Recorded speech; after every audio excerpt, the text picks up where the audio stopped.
So hello everyone, welcome back to my channel. તો ભાઈ ફિલહાલનો જે ટાઈમ થઈ રહેલો છે તે આયતને સ્કૂલ જવાનો ટાઈમ થઈ રહેલો છે. તો મેં આયતને રેડી બધું કરી નાખ્યું, એનું બધું કામ ખતમ કરી નાખ્યું. અને આજે છે આયતનો હાફ ડે. તો ભાઈ આયત નથી લઈને જવાની લંચ, તો મને ના કહી દીધું કે મમ્મા મેં લંચ લઈને નથી જવાની. તો ભાઈ આયતની સ્કૂલમાં આજે છે ટીચર ડે. હા, તો ભાઈ ટીચર ડેના દિવસે ડેરી લઈ આવ્યા.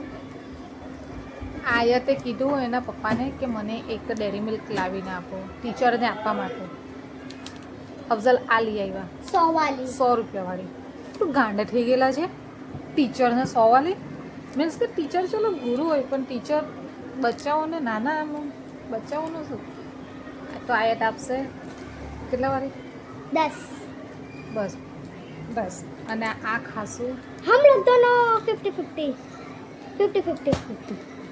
તો જાને મૂકી દે ને બસ. ચલો વ્લોગની અંદર કન્ટિન્યુ રહ્યું તો તમને ફૂલ ડે વ્લોગની અંદર.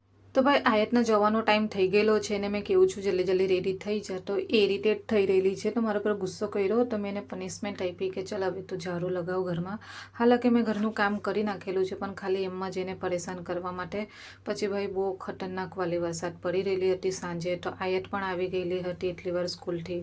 તો મસ્ત કડક ચા બનાવી મેં ને આયતે પીધી, ફ્રી થઈ ગઈ. પછી આ કિચનના ઉપરનો ફ્રીજના ઉપરનું જે હતું તે ખૂણો મેં સાફ કરી નાખ્યો. પછી વોલપેપર પણ આજે કિચનમાં લગાવેલું હતું, તો એને જોઈને મેં નિહારી રહેલી છું, કેમ કે મને મારું જ કિચન બહુ પ્યારું લાગી રહેલું હતું.